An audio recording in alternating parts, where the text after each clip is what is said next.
Wave motion. Mainly there are two types of waves, transverse waves and longitudinal waves. Examples for transverse waves are waves on strings, electromagnetic waves. For longitudinal waves, sound waves is the best example. In a wave, the energy can transfer from one place to another. So that's the main difference between a wave and an oscillation. In oscillations, there is no transfer in the energy. But in waves, energy transfers from one place to another. But a wave has oscillations as well. If we take a point on the wave, that point undergoes an oscillation.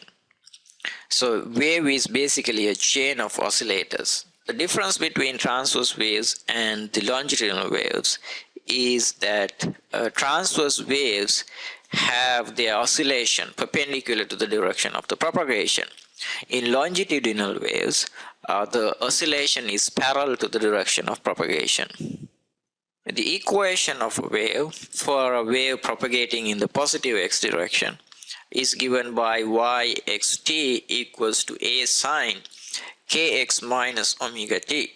Now, this is different than the equation for an oscillator or simple harmonic oscillator. Displacement y is a function of both x and t. X is the position or the location of the point, and t is time.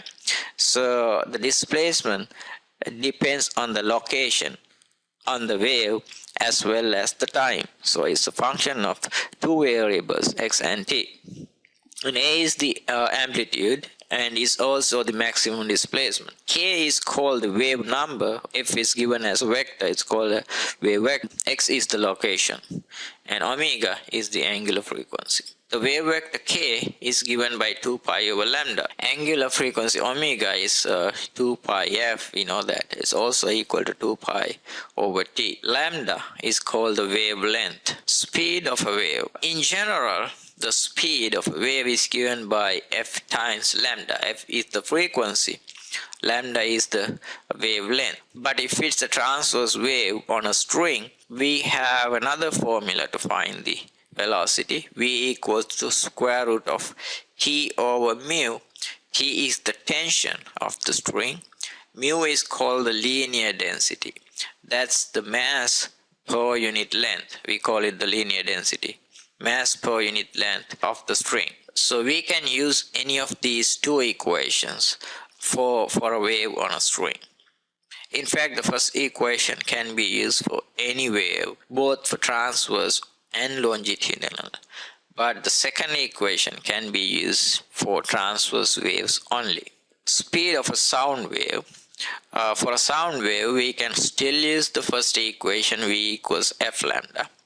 And there is a second equation, V equals to square root of gamma kt over m. Gamma is a value.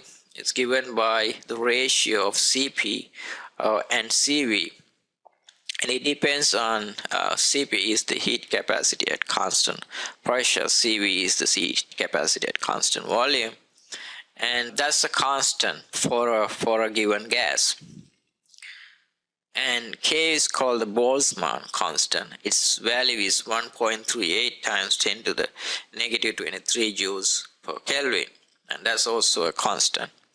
T is the temperature, but temperature in kelvins. M is the average molecular mass. The gas can contain more than one type of gas. For example, the air contains more than one type of gas.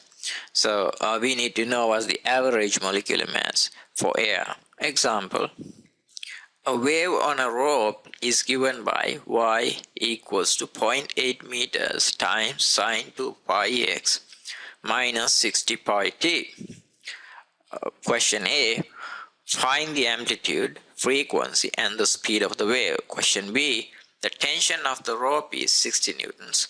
What is the linear density of the rope? The amplitude is 0.8 meters. That's clear from the equation. This term is 0.8. Also 2 pi is equal to k and 60 pi is omega. So using that, omega is equal to 60 pi, but we know that frequency equals to omega over 2 pi.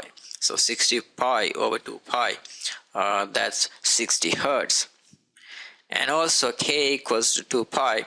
So but k is 2 pi over lambda, so 2 pi over lambda equals 2 pi, lambda equals to 1 meter.